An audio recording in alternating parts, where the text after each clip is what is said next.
ऊंचाई और दूरी का टॉपिक है ये। तो इसमें आपके एसएससी के सिलेबस में कुछ क्वेश्चन आते हैं, इसके अलावा रेलवे में भी इसके क्वेश्चन आते हैं। तो देखो कोई भी क्वेश्चन यदि आपका आएगा ना इसमें ऊंचाई दूरी से संबंधित है, तो उसको यदि आप सोल्व करोगे ना साधारण तरीके से, तो इसके 5 स्टेप होंगे भाई। देखो कौन कौन सी होंगी। एक तो सबसे पहले भाई आपको एक रेखा चित्र बनाना पड़ेगा, समकोण त्रिभुज का चित्र बनाना पड़ेगा आपको। और उसके बाद में जो ना भी आप गणनाएं शुरू करोगे, और गणनाओं के जो पॉइंट है ना उनमें 4 पॉइंट है भाई, ये 5 आगे वाले। सबसे पहले आपको उन्नयन कोण और अवनमन कोण देखना पड़ेगा भाई। क्वेश्चन में दिया जाएगा, किसी में उन्नयन दिया जाएगा, किसी में अवनमन। फिर उसके बाद में त्रिकोणमितीय अनुपात, भाई आपको ये खुद को डिसाइड करना पड़ेगा उसमें कि भाई टेन थीटा लगाना है, कोट लगाना है, सेक लगाना है या कोसेक लगाना है भाई। उसके बाद में आपको सारणी बनानी पड़ती है उसमें, और लास्ट में आती है भाई गणनाएं। देखो 5 पॉइंट है, इन 5 पॉइंटों का यदि अपन विश्लेषण करें ना भी, रेखा चित्र वाला मामला है ना, वो तो आपको बनाना ही पड़ेगा। ज़्यादा टाइम भी नहीं लगता भाई, तुरंत बन जाता है, 20-30 सेकंड मान के चलो आप। फिर उसके बाद में देखो अगला पॉइंट है उन्नयन कोण और अवनमन कोण देखने का।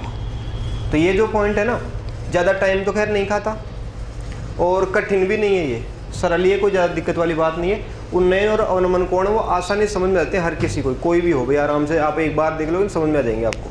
लेकिन देखो एक बात ये भी है कि इनमें जो लगने वाला जो टाइम है ना, है तो कम, वो 31 सेकंड है, 15-20-30 सेकंड, लेकिन वो मतलब बेकार ही जाता है। आप यदि थोड़ा सा अच्छी तरह से विश्लेषण करो ना, तो आप इसको हटा सकते हो और 10-15 सेकंड आपके बच सकते हैं। तो भाई फालतू जा रहा है, टाइम कम ही जा रहा है, लेकिन फालतू है तो फिर आपको हटा ही देना चाहिए।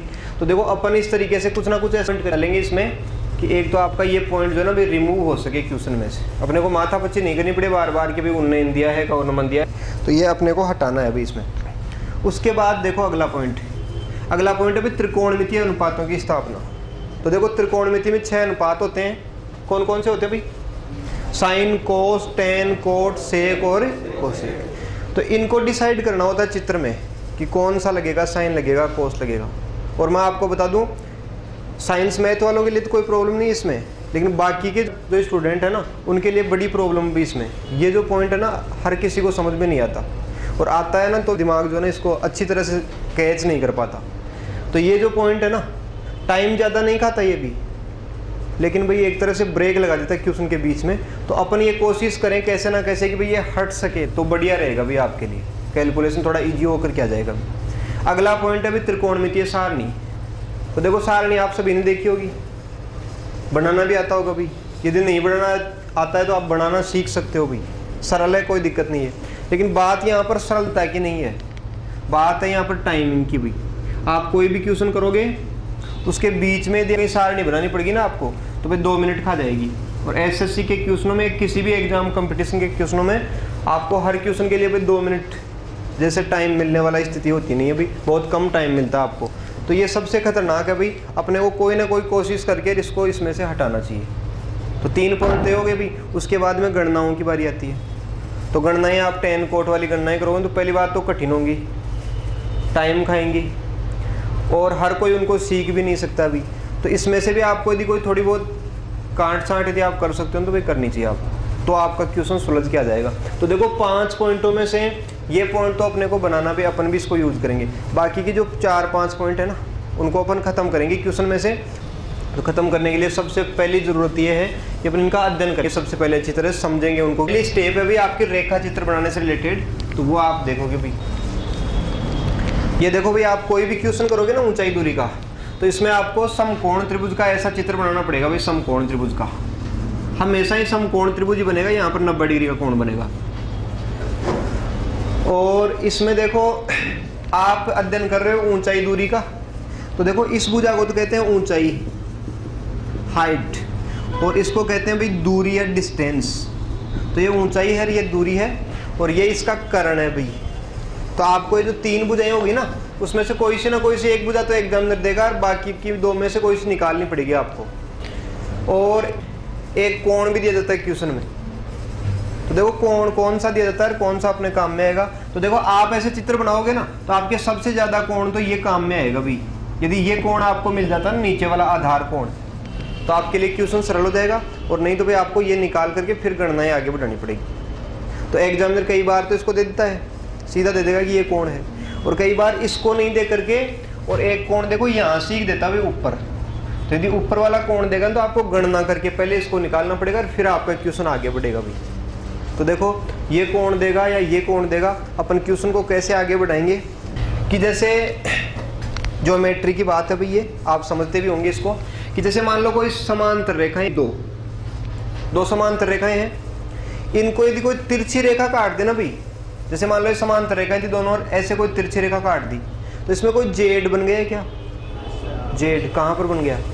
देखो ये जेड बन रहा भाई, देखो ये ऐसे जा करके यहाँ आकर के ऐसे करके ये वाला। तो देखो समांतर रेखाओं में जेड बनेगा तो एक विशेष तथ्य आपको प्राप्त होगा, और वो ये है कि इस जेड के कोणे जो है ना भी, कोणे बिल्कुल बराबर आएंगे डिग्री में।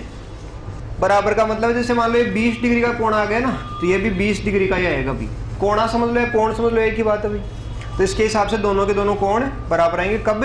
जब समांतर रेखाओं में कोई जेड बनेगा। और भाई देखो जेड की कोई जरूरी नहीं है, जेड उल्टा भी बन सकता है। जैसे मान लो ऐसे समांतर रेखाएं हुई और आप इसमें ऐसे रेखा भी खींचोगे ना, तो भी देखो उल्टा जेड बन रहा है। तो ये जो दोनों कोणे हैं ना, ये बराबर निकलेंगे। यदि 30 डिग्री का कोणा है तो भाई ये 30 का ही निकलेगा। तो इस बात को यदि आप उपयोग करोगे ना, तो थोड़ी सी क्वेश्चन में सरलता आ जाएगी भाई आपकी। तो आप एक बात ध्यान में रखोगे कि समांतर रेखाओं के मध्य निर्मित जेड के कोणे बराबर आएंगे। जेड चाहे सीधा और चाहे उल्टा हो, एक ही बात है। अगली स्टेप में चलो भाई आप। अगली स्टेप देखो ये है भाई, दो कोण होते हैं इसमें, इस चैप्टर में नाम सुने होंगे आपने कई बार। एक तो आता है भाई उन्नयन कोण और एक आता है अवनमन कोण। तो देखो इनको समझना चाहिए भाई। अपन इनको हटाने का प्रयास करेंगे, क्वेश्चन के बीच में नहीं है ऐसा अपन प्रयास करेंगे, लेकिन आप पहले समझो इनको। तो देखो इनकी क्या परिभाषा होती है, क्या नहीं होती है, वो तो अलग बात हो गई। अपन इनको शब्दों से ही समझ लेते हैं भाई। देखो शब्द ये है, एक तो उन्नयन है, एक है भाई अवनमन। तो इस अवनमन में देखो एक शब्द आ रहा है भाई, क्या? नमन आ रहा, नमन। तो आप नमन को समझते हो कि नमन को, नमन का क्या मतलब होता है भाई? नमन का मतलब होता है झुकाव भाई। किसी को अपन नमन करते हैं, नमस्कार झुके तो करते, ऐसे एंट के थोड़ी करते हैं। तो कहने का मतलब क्या हो गया? नमन का मतलब क्या हो गया? झुकाव या झुकना भी। तो झुकाव का कोई कोण बनता होगा ना, उसको क्या बोलेंगे अपन?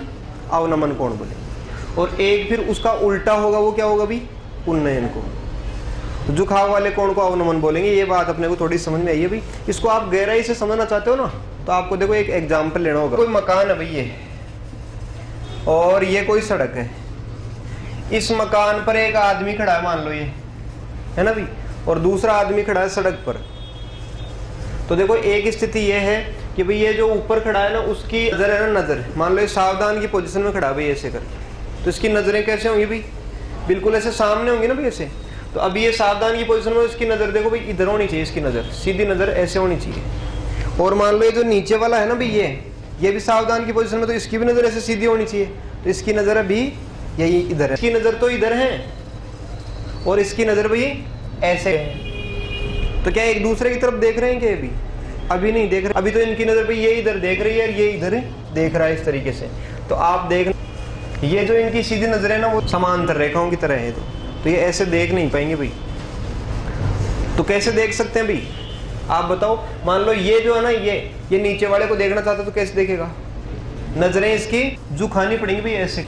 नजरों में क्या होगा भाई? झुकाव होगा। झुकाव का मतलब अवनमन कोण। अवनमन कोण बनेगा नजरों में भाई ऐसे झुक करके, ऐसे अवनमन कोण बनेगा ना ऐसे करके, तब भाई देख सकता है ये। तो यहाँ पर क्या बन जाएगा? झुकाव का कोण या अवनमन कोण। और मान लो ये देखना चाहता ऊपर, तो इसको क्या करना पड़ेगा भाई? इसको नजरें ऊपर करनी पड़ेंगी, आंखें इसको ऊपर करनी पड़ेगी। वैसे देखो शब्द का भी आप अर्थ ढूंढना चाहो ना, तो देखो इसको भी आप देख लो भी, तोड़ दो शब्द को। उन्नयन, नयन का मतलब क्या होता भाई? आंखें होता ना नयन, ऊ का मतलब ऊपर, यानी ये देखना चाहता ना इधर, तो इसको आंखें ऊपर करनी पड़ेंगी भी। तो उन्नयन कोण यहाँ बनेगा। तो अवनमन कोण ऊपर, उन्नयन कोण यहाँ पर बनेगा भी। तो ये तो इनकी स्थिति होगी। आगे चलो आप देखो, क्लियर समझो इसको आप। ये देख लो भाई आप, ये इसकी सामान्य पोजीशन है, ये इसकी सामान्य पोजीशन है। तो रेखाएं क्या हुई भी? दोनों की दोनों समांतर हो गई। और यदि एक दूसरे की तरफ देखें तो इसको नजर झुकानी पड़ेगी। तो झुकाव का कोण या भाई क्या बन गया? अवनमन कोण। और यहाँ पर भाई नजरें उन्नयन, ऊपर नयन करने पड़ेंगे। तो कहने का मतलब क्या हो गया? यहाँ पर कौन सा कोण बन गया? तो देखो एक बात तो इसमें ये हो गई, चित्र जो बनाओगे ना आप, कोई सा भी रेखा चित्र बनाओगे ना, वो यहाँ की स्थिति को ही बताता भी, ऐसे करके एक समान ये समकोण त्रिभुज बन जाता भी ऐसे, वो रेखा चित्र यही होता है वाकई। तो इसमें से आपको कौन सा, नीचे वाला कौन जरूरी है क्या भाई? तो नीचे वाला तो उन्नयन कोण जरूरी है, और ऐसे ऐसे त्रिभुज बनेगा। तो देखो कुछ क्वेश्चनों में तो जैसे मान लो आपने ऐसे रेखा चित्र बनाया और एग्जामिनर उन्नयन कोण दे गया भाई 30 डिग्री दे गया, तो क्या करोगे आप? तुरंत यहाँ 30 डिग्री डाल देना। 60 दे गया तो 60 डाल देना, 45 दे गया तो 45 डाल देना, तो कोई प्रॉब्लम ही नहीं हुई। उन्नयन कोण में तो कोई दिक्कत नहीं है। आपके दिक्कत आएगी अवनमन में।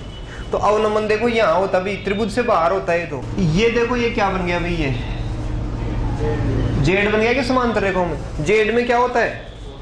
कोणे बराबर होता है ना, कोणे बराबर। तो इस बात का आपको फायदा उठाना चाहिए भाई। देखो कैसे भाई, मान लो अवनमन कोण दे गया 30 डिग्री, तो ये तो दे रहा अवनमन, अपने को अवनमन चाहिए नहीं भाई, अपने को चाहिए उन्नयन। तो अपन कैसे खोज के लाएंगे भाई? ये 30 का आएगा तो ये भी कितना आएगा? 30 का ही आएगा। मान लो ये 60 का दे गया तो ये 60 का हो, तो ये भी 60 का, और ये 45 का हुआ तो फिर फर्क क्या रहा दोनों स्थितियों में भाई? अपने को उन्नयन कोण 30 देगा तो अपन यहाँ पर 30 लिखेंगे, और यदि अपने को अवनमन कोण 30 दे गया तो भी अपन यहाँ पर 30 ही लिखेंगे। 60 के लिए वैसा करेंगे, 45 के लिए वैसा करेंगे। तो इसका मतलब तो कोई अंतर ही नहीं रहा दोनों स्थितियों में। तो भाई हकीकत बात ये हो गई कि ये जो दोनों पॉइंट है ना, कैलकुलेशन में इनका नहीं पड़ता। आपको ऐसा कर लेना चाहिए कि आपको एग्जामिनर चाहे ये दे जाए चाहे ये दे जाए, आपको बिना सोचे समझे भाई, कंपटीशन में बैठ रहे हो आप, तरीके का कोई नंबर नहीं मिलेगा, तो आप सीधा का सीधा उन्नयन दे चाहे अवनमन दे, आपको यहाँ कोण डाल करके गणनाएं शुरू कर देनी चाहिए भाई। इसमें आपको दिमाग नहीं खपाना चाहिए। तो आप एक बात लिख लो भाई, छोटी सी लिखो, समांतर रेखाओं के मध्य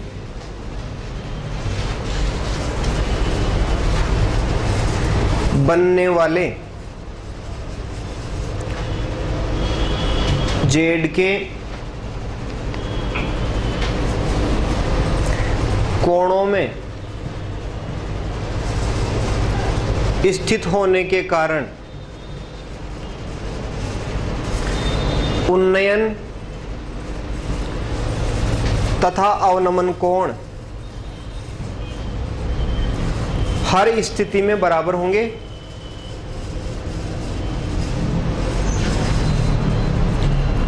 इसका निष्कर्ष लिख लो भाई आप, फाइनल रिजल्ट क्या निकला इस बात का। सॉल्यूशन करते समय उन्नयन तथा अवनमन पर विचार नहीं किया जाना चाहिए। एग्जामिनर उन्नयन दे चाहे अवनमन दे, अपने को कोई मतलब नहीं है उससे। अपन क्या कर देंगे भाई, चित्र बनाया और सीधा का सीधा कोण पढ़ा भाई, चाहे कोई सा भी हो। उन्नयन दे गया तो ठीक है, अवनमन दे गया तो ठीक है। अपन कहाँ पटकेंगे उसको? यहाँ पर पटक करके टाइम बच जाएगा अपने को, और सोचना भी नहीं पड़ेगा जितना। तो एक स्टेप तो ये हो गई भाई। आगे चलो थोड़ा सा, इसमें थोड़ा सा ही टाइम बचेगा आपका, ज़्यादा फायदा मिलेगा नहीं भाई आपको। अगला जो पॉइंट है ना वो ये है भाई आपका त्रिकोणमितीय अनुपात। तो देखो त्रिकोणमितीय अनुपात ये 6 होते हैं भाई। साइन होता है, कोस, टेन, कोट, सेक, और 6 होते हैं। साइंस मैथ वालों को तो रटे हुए होंगे, कोई दिक्कत नहीं है। लेकिन जो आर्ट स्ट्रीम वाले स्टूडेंट हैं उनके लिए बड़ी प्रॉब्लम होती है भाई इनकी। कभी सेक की जगह कोस लग जाता है, कभी भाई टेन की जगह कोट लग जाता है, और पहली बात तो समझ में ही नहीं आता। तो आपको ऐसा प्रयास करना चाहिए कि भाई इनको क्वेश्चन में से हटा सके। हटा देंगे तो भाई बीमारी यही है इसमें। तो ये इसको हटाते हैं, फिर सरल हो जाएंगे क्वेश्चन। तो देखो अपन प्रयास करेंगे भाई किस चीज़ को, ऐसे तो नहीं हटा सकते तुरंत, तो अपने को इनको गहराई समझना पड़ेगा और उसके बाद में हटाएंगे। लेकिन देखो त्रिकोणमितीय अनुपातों को तो बाद में समझना। त्रिकोणमितीय अनुपात देखो कौन से, साइन होता है ना, साइन का मतलब लंब अनुपात आधार अनुपात करण, ऐसे होता है। लेकिन अभी आप त्रिकोणमितीय अनुपातों को नहीं समझ गए, केवल अनुपातों को समझ लो भाई। अनुपात क्या होते हैं? तो देखो अनुपात ऐसे होते हैं, जैसे देखो एक बार लिख रहा हूँ भाई मैं, जैसे मान लो ऐसे भाई 3 अनुपात 4 अनुपात 7 अनुपात 1 अनुपात √3 लिख रखा हो भाई ऐसे करके। तो देखो इसका क्या अर्थ हो गया? इसका अर्थ ये हो गया जैसे मान लो कुछ चीज़ें भाई A B C D और 5 चीज़ें हैं मान लो। इसका मतलब है कि पहली चीज़ 3 यूनिट है, दूसरी कितनी है 4 यूनिट, तीसरी भाई 7 यूनिट, चौथी 1 यूनिट, पांचवी √3 यूनिट। देखो इसका अर्थ क्या है आप समझ लो भाई इसको। जैसे मान लो इसमें से कोई एक दे जाए अपने को, इसके बारे में बोल गया भाई, कोई वजन बता रहा, मान लो 18 किलो वजन दे गया भाई इसके बराबर। तो देखो अपन क्या समझे भाई, ए जो था ना वो 3 यूनिट था, 3 यूनिट का मतलब यदि 18 किलो है तो आप क्या समझ रहे हो, 3 यूनिट यदि 18 किलो का तो 1 यूनिट कितने का है, 6 किलो का है ना भाई, 6 किलो का। तो देखो आगे समझने वाली बात ये है, 3 यूनिट 18 किलो का तो 1 यूनिट 6 किलो का, तो 4 यूनिट कितने के, 6 चौके 24 किलो भाई, और भाई 6 संते 42 किलो, और भाई 6 किलो। और देखो यहाँ समझो ना आप, तो 1 यूनिट बराबर 6 किलो है ना, तो √3 यूनिट बराबर भी 6√3 किलो। ये बात है भाई यहाँ पर आप समझ के चलो। मान लो इसको आपको ये अर्थ में नहीं हो और कोई चीज दे दे, जैसे मान लो इसके बराबर दे गया, इसके बराबर दे गया आपको 20 दूरी दे रहा है 20 किलोमीटर दे गया, तो आप क्या समझे 4 यूनिट के बराबर 20 किलोमीटर, तो 1 यूनिट कितने का 5 किलोमीटर का, तो 3 कितने का 15 किलोमीटर का, 7 कितना भाई 35 किलोमीटर भाई, 1 यूनिट कितने का 5 किलोमीटर का, तो भाई √3 कितना 5√3 किलोमीटर। मतलब एक चीज का पता लगते हैं अनुपात में सारी चीजों का पता लग जाता है भाई, ये अनुपात का चमत्कार है भाई। लेकिन इसमें ऐसा कहाँ हो रहा है, त्रिकोणमिति में ऐसा कहाँ होता है। यदि अपने को वो बात पकड़ में आई तो ऐसे ही हो जाएगी भाई त्रिकोणमिति भी। आप जो इसमें टेन और कोट रे लगाते हो ना, वो बीमारी पूरी तरह से हट जाएगी भाई। तो आप आगे चलो, लेकिन थोड़ा सा आगे हटाएंगे भाई, इसको ऐसे ही नहीं हट सकती है। अगला जो पॉइंट है ना, 3 चीजें एक साथ हटाएंगे, अनुपातों को उठाएंगे, सारणी को उठाएंगे, फिर गणनाओं को उठाएंगे, सबको समझना पड़ेगा भाई पहले। तो देखो अगला जो पॉइंट है ना, अगली बीमारी वो है सारणी की। सारणी में देखो भाई इधर 6 लाइनें होती हैं, साइन कोस टेन कोट से ऐसे करके 6 होती हैं भाई। इधर कितनी होती हैं 5 होती हैं। और आपको बनाना आती होगी भाई सारणी, लेकिन चाहे तुम कितना ही तेजी से बनाओ 2 मिनट तो खाएगी ये, और जो टाइम खाएगी ना वो फालतू होगा। तो आप देखो एक बार समझ लो इसको भाई, सारणी बनाना बाद में सीखना, आप पहले समझ लो क्या लिखा हुआ है सारणी में।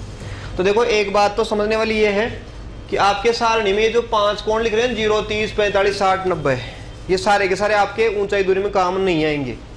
इसमें से कुछ कोण काम में नहीं आते, कोई क्वेश्चन बनता ही नहीं उनका। कौन सा नहीं बनता, एक तो 0 डिग्री के लिए कोई क्वेश्चन नहीं बनेगा तो इसमें ऊंचाई दूरी में भाई, हाइट डिस्टेंस में। एक आपका 90 के लिए कहाँ से बनेंगे, फिर 30, 45, 60 से बनेंगे भाई। तो आप देखो एक बात का ऑब्जेक्शन हो जाएगा आपको कि भाई जब सारणी में 5 कोण दे रखे हैं तो फिर 5 का ही बनाना चाहिए क्वेश्चन, है ना। कि आप इसका नहीं बना रहे थे तो गलत बात हो गई एक तरह से। लेकिन भाई आप एक बार समझना इनको, इनके क्वेश्चन बनना ही पॉसिबल नहीं है। देखना कैसे भाई, देखो 0 डिग्री के लिए 90 डिग्री के लिए क्वेश्चन नहीं बन सकते। देखो इसको आप समझना एक बार भाई, 0 डिग्री के लिए क्यों नहीं बन सकते। तो जैसे मान लो किसी क्वेश्चन में अपन डाल देंगे भाई उन्नयन कोण 0 डिग्री है, तो देखो ये ऐसे हो जाएगा कि भाई ऐसे कोई मीनार है, ऊंचाई का पता नहीं उसका, आप यहाँ खड़े हो और आप मीनार की छत की तरफ देख रहे हो भाई, तो ऐसे देखोगे भाई आप ऐसे करके ऊपर। तो जैसे मान लो आपका कोई कोण बनेगा भाई, हो सकता है 60 डिग्री का कोण बनेगा भाई, 70 डिग्री का बने ऐसे करके। तो मान लो 60 का बने छत की तरफ तो मीनार इतनी ऊंची होगी, 70 का बने तो और ऊंची होगी, 80 का बने तो और ऊंची होगी मीनार की ऊंचाई, और भाई 50 का ही बने तो नीची होगी। यानी कहने का मतलब क्या हो रहा है, उन्नयन कोण के अनुसार इसकी ऊंचाई घट बढ़ रही है भाई एक तरह से। तो अपन 0 डिग्री भी डाल के देखेंगे इसमें भी। मान लो 30 का ही बने कोण तो मीनार छोटी होगी ना, 20 के में और छोटी, 10 में और छोटी, 2 डिग्री में भी तो कहीं काम चल रहा है मान लो मीनार का, है ना भाई, नींव वगैरह भर गई। लेकिन मान लो 0 डिग्री उन्नयन, तो मीनार का क्या हुआ, मीनार का अस्तित्व ही नहीं है। तो मीनार का अस्तित्व नहीं तो क्वेश्चन का अस्तित्व कहाँ से होगा। तो 0 डिग्री के लिए देखो हाइट जो होती है ना, हाइट ऊंचाई वो 0 होती है। हाइट को दर्शाने वाला पॉइंट होता है 10, तो 10 का मान 0 होता है भाई। इसके कारण से क्वेश्चन नहीं बनते ऊंचाई दूरी के। फिर आप कहोगे साहब 90 का तो बनाओ, तो इसमें भी वही बात है भाई, आप कोण बढ़ाओ, फिर यहाँ से 70 डिग्री बढ़ा दे तो काफी ऊंची होगी मीनार। अब आप यदि 75 करोगे तो और तेजी से बढ़ेगी भाई मीनार, ऐसे गति पकड़ रखी है, मतलब ऐसे मान के चलो आप बढ़ेगी। फिर 80 कर दिया आपने कोण, तो आप अंदाज लगाओ ऊपर अभी मीनार अपन देख रहे हैं 80 के कोण पे दिख रही है ऐसे अपने को, और फिर सामने खड़े खड़े अपन 85 पे देखें तो और ऊंची हो जाएगी, 89 पे बहुत ऊंची हो जाएगी, और 90 पे ऐसे देखेंगे मीनार को तो वेद गई भाई आकाश को मीनार। तो कोई ऐसी बन सकती है कि भाई अनंत ऊंचाई की मीनार बन सकती है? कभी कभी नहीं बन सकती मीनार अनंत ऊंचाई वाली। तो इसके लिए 90 डिग्री के लिए ऊंचाई कितनी होती है? अनंत होती है। ये देखो भाई ये अनंत होता है यहाँ पर अपरिभाषित। तो इसके कारण से आपके 0 डिग्री के लिए और भाई 90 डिग्री के लिए क्वेश्चन नहीं बनते, बीच बीच में से बनते। तो भाई अपन ऐसा करें, आपका दिमाग तो इस तरीके से चल रहा होगा कि भाई 5 लाइनें लिखेंगे तो 3 लिख लें, और क्या है, सही है ना भाई? 2 का टाइम बच जाए। लेकिन आप ऐसा नहीं कर सकते भाई, आप उलझ जाओगे, गलत भर दोगे उसमें से। लेकिन देखो एक बात भाई, 3 की भी जरूरत नहीं। आप एक बार समझो तो सही क्या लिख रखा है भाई। अपनी शिक्षा प्रणाली की सबसे बड़ी कमी यह है कि अपन रटते हैं, याद करते हैं, सारी चीजें करते हैं, लेकिन अपन समझना नहीं चाहते। तो वो सबसे बड़ी कमी है। तो आप एक बार समझ के तो देखो ये क्या लिख रखा है इनमें। देखो भाई लिखने को तो क्या लिख रखा है, जैसे देखो यहाँ से तो 1/2 लिख रखा है, यहाँ पर भाई √3/2, यहाँ पर 1, यहाँ पर √3, 1 ऐसी संख्याएं लिख रखी है। मतलब तो आपको एक बात ढूंढनी चाहिए कि संख्याओं में क्या है, क्या अर्थ है इन संख्याओं का भी। ऐसी संख्याएं हैं क्या केवल ही?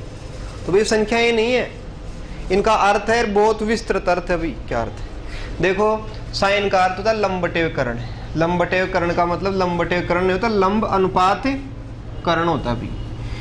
जैसे मान लो कोई त्रिभुज होती 5, 12, 13 होती, तो इसमें आप इनका अनुपात लें तो ऐसे होता है 5:12। अब आपको यदि कोई ऐसे देता भाई 5 के बराबर कि भाई 15 मीटर है, तो आप कुछ समझते क्या आगे भी भाई 5 यूनिट बराबर 15 मीटर, तो 1 यूनिट कितने का? 3 मीटर का। तो इसके बारे में समझते क्या आप? कितना? 12 × 36 मीटर भाई। ऐसे करके मान लो कोई इसके बराबर में दे देता भाई, अपने को इसके बराबर में दे देता कि भाई 48 मीटर है, 12 यूनिट बराबर 48 मीटर, तो 1 यूनिट कितने का? 4 मीटर का। तो फिर 5 यूनिट कितने के? ऐसे अर्थ है भाई। लेकिन ऐसा अनुपात तो इसमें कहाँ है? इसमें नहीं है भाई। लेकिन देखना आप भाई, इसमें है। जैसे देखो साइन का मान ये लिख रखा ना भाई आधा, तो ये वाकई में आधा नहीं है, ये इसका कोई और अर्थ है भाई। देखो क्या अर्थ है भाई, साइन का मतलब देखो ये था ना लंब अनुपात, तो इसका मतलब है कि लंब तो 1 यूनिट है। क्या है? 1 यूनिट। और करण कितने यूनिट है भाई? 2 यूनिट, यानी 1:2 है वाकई में। तो इससे क्या होगा? तो आप देखना भाई क्या होगा। यदि आपको कोई इसके बराबर बता जाए ना भाई 1 यूनिट के बराबर, कि 1 यूनिट के बराबर साहब 17 मीटर है, तो अपने को दूसरे के बारे में पता चल जाएगा तुरंत ही। भाई 1 यूनिट 17 मीटर है, तो 2 यूनिट कितने का होगा? 34 मीटर। सीधी सी बात होगी भाई, 34 मीटर। मान लो इसके बराबर में कोई दे जाए 2 यूनिट के बराबर 28 मीटर, तो 2 यूनिट बराबर 28 मीटर, तो 1 यूनिट कितने का? तो ये 14 मीटर का पता लग जाएगा। ये 8 मीटर का हो तो, और ये 16 भाई, और ये 22 का हो तो बस ऐसे अर्थ है भाई। तो इसका तो ये अर्थ है। अब आप ये कहोगे साहब इसका ये अर्थ है, तो फिर इसका क्या अर्थ है? तो इसका भी वही अर्थ है भाई, tan। तो tan क्या होगा? लंब और आधार का अनुपात है भाई। तो लंब 1 यूनिट होगा, तो आधार कितना होगा भाई? √। देखना इसका अर्थ भाई, यदि ये 1 यूनिट बराबर यदि 5 मीटर निकला ना, 3 के बराबर निकला 5 √3 मीटर भाई। इसका मतलब मान लो 7 मीटर निकल गया, इसका क्या निकलेगा? 7 इसका मतलब निकलेगा 10√3 भाई। तो इसका मतलब निकलेगा 1 यूनिट बराबर 10 मीटर। ऐसे अर्थ है भाई, सीधा सीधा अर्थ पड़ा है इसका। अब देखो इससे भी आगे आप समझना चाहते हो ना, तो इस पूरी लाइन को एक साथ समझो। देखो एक बार एक लाइन को और समझो, इसका क्या मतलब है फिर? इसका कोस है मान लो ये, तो कोस का मतलब क्या है? आधार। आधार बटे हुए करण है ना भाई, कोस का मतलब आधार बटे हुए करण। तो आधार 1 यूनिट, करण कितना? √2। जैसे मान लो इसके बराबर देगा 6 मीटर, तो आप बोल सकते हो इसका भी बराबर कितना है? 6 √। बस ये अर्थ है इसका। इसका मान लो 10 मीटर है तो 10 √। ऐसे अर्थ है इनका। तो इनका सम्मिलित अर्थ भी है क्या? कोई पूरा का पूरा इकट्ठा भी कोई अर्थ है क्या भाई? अपने को एक एक चीज उठानी पड़े भाई, उसके अलावा कोई एक अर्थ निकल जाएगा बढ़िया सा? तो देखो भाई निकल सकता है। आप इस लाइन में ढूंढो कौन कौन सी संख्याएं काम में ली गई हैं, उससे आपको इसका अर्थ पता चल जाए। एक तो 1 है भाई, 2 है और 1 √3 है। 2 रिपीट हो गई, पहले आ गई थी, 1 भी आ गई थी, √3 आई गई थी भाई, √3 आई गई थी, 2 आ गई थी, √3 2। यानी कितनी संख्याएं हैं टोटल मिला करके? देखो एक तो भाई ये है 1 और 1 2 है और 1 √3 है भाई, 3 ही है। तो 3 किस चीज को बता रहे हो? त्रिकोणमिति चल रही है आपके भाई। त्रिकोणमिति, त्रिकोण क्या होता है? 3 भुजाएं वाला भाई। तो 3 भुजाओं वाले में ये 3 चीजें क्या हो सकती हैं? तीन भुजाओं का अनुपात है बस। क्या अनुपात है? एक भुजा 1 यूनिट आएगी। यदि कोण 30 डिग्री का हुआ ना तो ये लाइन ये बोल रही है कि एक तो भुजा 1 यूनिट आएगी, एक भुजा 2 यूनिट आएगी, एक कितनी आएगी भाई? √3 यूनिट। आप देखो समझना इनको। मान लो इसके बराबर को देगा 11 मीटर, तो आप ये बता दोगे √3 बराबर भी 11√3 मीटर की उसी त्रिभुज में एक भुजा पाई जाएगी जो 11√3 मीटर लंबी होगी भाई। फिर इसका क्या मतलब होगा? 1 यूनिट 11 मीटर तो एक 22 मीटर की भी निकलेगी भाई उसी में, बड़ी बड़ी भुजा। इसका मतलब कोई दे गया कि 26 मीटर, 2 यूनिट बराबर 26, तो 1 यूनिट बराबर कितना भाई? 13 मीटर। तो उसी त्रिभुज में 13 की भी निकलेगी। तो फिर √3 का मतलब क्या हुआ? 13√, तो बस यही अर्थ है भाई। तो देखो इसमें ऐसा था ना, इसमें 3 भुजाएं थी, कौन कौन सी? 1, 2 और भाई। तो आप इसमें भी ढूंढ लो, इसमें क्या है ढूंढो भाई। √3 है एक तो, और क्या है? 2 है, और क्या है भाई? तो ये तो यही संख्याएं हैं। आप दोबारा पढ़ रहे हो इन्हीं को भी। ये तो एक ही चीज है, वही अर्थ है इनका कि एक भुजा 1 यूनिट की होगी, एक 2 की होगी, एक। तो ये समान क्यों? आप बता सकते हो भाई? देखो समान इसलिए है, आप त्रिकोणमिति पढ़ रहे हो तो उसमें त्रिभुज तो समकोण होना ही होना चाहिए, यानी एक तो 90 का होना ही होना चाहिए। अब इस त्रिभुज में यदि एक कोण 30 का हो तो एक कोण कितने का बचा? 60 का होगा ही ना भाई, जरूरी है ना ये चीज। तो इसी के कारण से हो रहा है भाई। आप 30 वाले कोण की बात करें तो वही बात 60 वाले पे लागू होगी भाई। उसी त्रिभुज में तो आएगा, त्रिकोणमिति में एक तो 90 का पक्का है, तो इसके कारण से दोनों लाइनें एक ही हैं भाई। तो आपको इकट्ठा पढ़ोगे तो आपको तुरंत क्वेश्चन हो जाएंगे, मौखिक हो जाएंगे, और आपको बहुत अच्छे लेवल तक आप क्लियर कर सकते हो भाई। तो इन दोनों का तो ये अर्थ है भाई। अब आप देखो इसका क्या अर्थ है, बीच वाली लाइन का क्या अर्थ है 45 का। तो देखो एक बात, 1/√2, 1/√2, और ये 1 नहीं है, ये 1/1 है। ये भी कितना भी 1/1, ये है √2/1, और ये भी √2/1। इसमें कौन कौन सी संख्याएं हैं? 1 और √2 है, लेकिन 1 ज्यादा बार है शायद। 1, 2, 3, 4, 5, 6, 7, 8 बार है ये तो। और √2 कितनी बार है? 1, 2, 3, 4। तो इसका मतलब 1 ज्यादा बार है ना। तो देखो ये 1 कैसे है भाई? इस त्रिभुज में 2 बार तो 1, अभी त्रिभुज की 2 भुजाएं तो 1 यूनिट के रूप में, 1 कितने के रूप में? अभी √2, यानी 2 भुजाएं समान है। यानी कैसा त्रिभुज है? समद्विबाहु त्रिभुज है भाई ये 45 वाला। अब आप कैसे साहब समद्विबाहु कैसे हो सकता है? तो अभी देखो पता चलेगा भाई, अपन इसको गहराई से समझेंगे। तो इसका यह अर्थ है 30 वाली कोई भी प्रॉब्लम सॉल्व करनी है ना आपको, तो आप देखो ऐसे देखो 1, 2 और √3। तो ये सबसे बड़ी संख्या तो ये होती है भाई बड़ी, तो और ये होती है बीच की। इसका मतलब है 1.732, और ये 1 होती है। तो कहने का मतलब ये हो गया तीन तरह की भुजाएं होंगी। एक तो 1 यूनिट, एक होगी √3 यूनिट, एक 2 यूनिट। त्रिभुज कैसा होगा भाई? 30 डिग्री का कोण आएगा तो त्रिभुज आएगा 30, 1 90 का जरूरी है, फिर 1 60 का। तो देखो सबसे बड़ा कोण, सबसे छोटा कोण, बीच का कोण।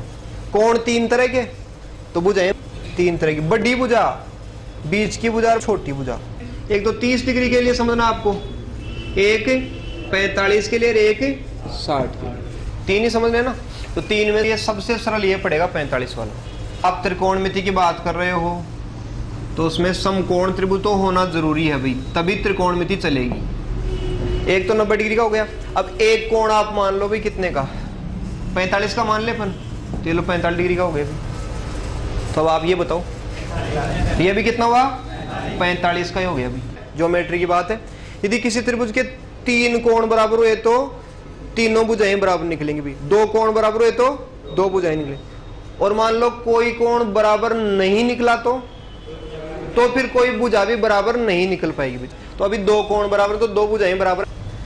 तो इस 45 के सामने की ये भुजा और इस 45 के सामने की दोनों बराबर होंगी। बराबर का कोई सीधा सा अर्थ होता है, यदि ये 12 मीटर की आई ना तो ये कितनी?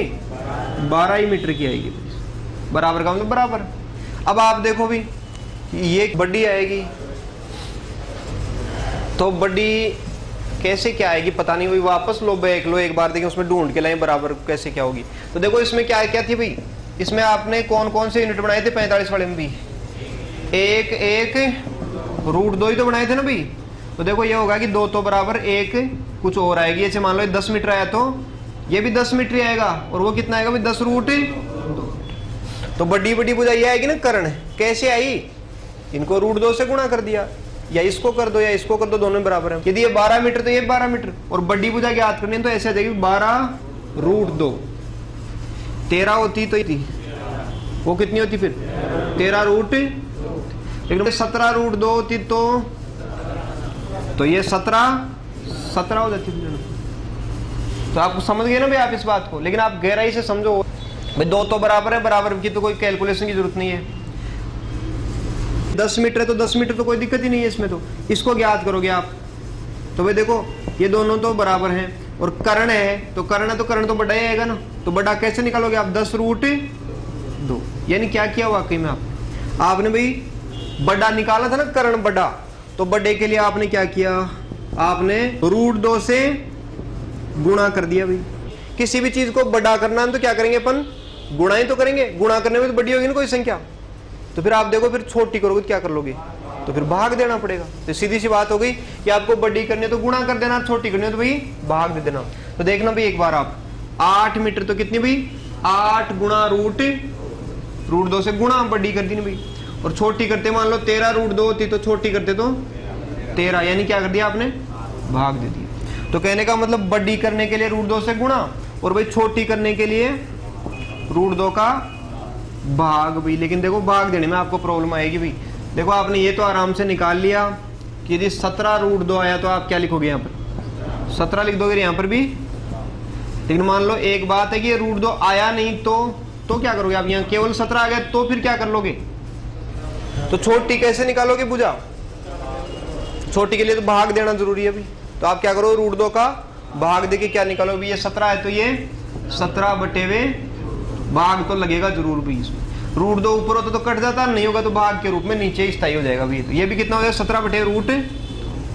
और देख लो एक भाई लास्ट पॉइंट इसमें, 5 मीटर देखो देखिए इसको, छोटी भुजा 5 भाग रूट। 2 तरह के क्वेश्चन देगा एग्जामिनर, कभी तो उन्नयन देगा और कभी अवनमन देगा। आप क्या करोगे उसमें, आप ध्यान नहीं देना उस पर भी, उन्नयन पे ध्यान नहीं देना भैया। आपको ये नहीं सोचना टेन लगेगा कोट लगेगा, टेन कोट की आपको जरूरत नहीं है। तीसरी बात है सारणी, तो सारणी भी आप मत बनाना। त्रिभुज का चित्र बनाओगे, उन्नयन अवनमन जो भी आए उसको आप यहाँ डालोगे और देखा जाएगा भाई क्या आता है उसके हिसाब से। तो आप देखो एक क्वेश्चन देखना भाई, आप एक क्वेश्चन है आपकी सीट में, देख लो भाई।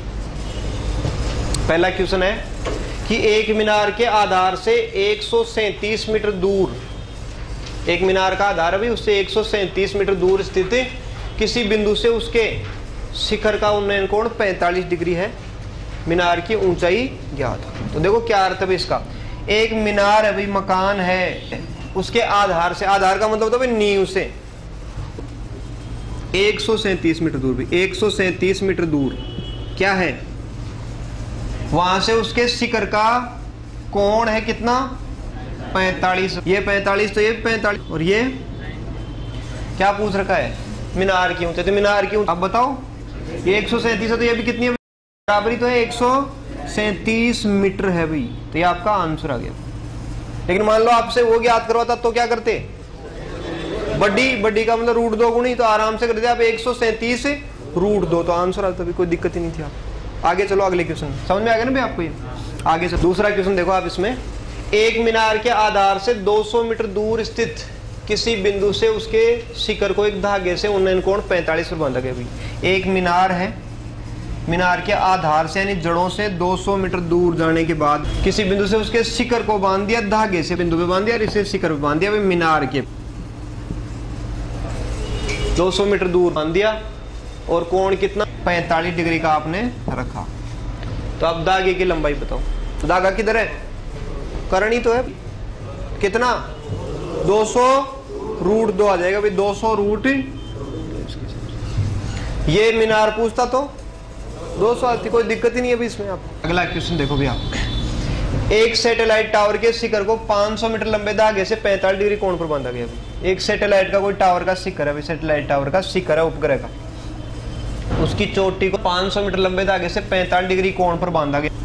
तो ऐसे बांध दिया गया 45 डिग्री कोण, 45 डिग्री कोण बना दिया भाई। टावर ये था और ये जो धागा बांधा ना आपने वो 500 मीटर का बांधा है आपने भी धागा।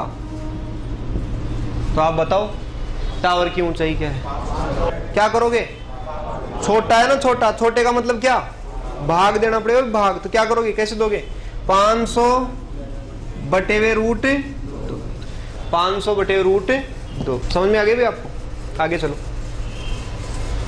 अगला देखो भी, अगला क्वेश्चन है कि एक इमारत की छाया ठीक उसकी ऊंचाई के बराबर है। ऐसे कोई इमारत है भाई, तो इसकी छाया किधर बनेगी बताओ आप? किधर बन रही होगी? ऐसे करके छाया बन रही होगी ये इमारत और भाई ये छाया, और ये दोनों की दोनों बराबर। आपको त्रिभुज बनाए बिना तो ऊंचाई दूरी लगेगी नहीं, तो आप त्रिभुज बना दो ऐसे करके भाई। ये छाया है भाई आपकी, इमारत ये दोनों बराबर है। कितना कोण होगा भाई बताओ? यहाँ पे 45 डिग्री का होगा। 5वां क्वेश्चन है कि एक बिजली के खंबे के शिखर को जमीन से बांधने के लिए खंबे की लंबाई का √2 गुना तार चाहिए। ऐसे कोई भाई खंबा है बिजली का, उसके शिखर को जमीन से बांधने के लिए, जमीन से बांधना है, उसके लिए खंबे की लंबाई का √2 गुना तार चाहिए। भाई खंबा तो यह है और इससे √2 गुना तार चाहिए। खंबा 10 मीटर का है तो आपको कैसा चाहिए तार? 10√2। कितने डिग्री की बात बोल रहे हो? ये 45 डिग्री में √2 गुना 45 में होता है। तो कोण कितना है आपका? 45 डिग्री है भाई। आगे चलो आप।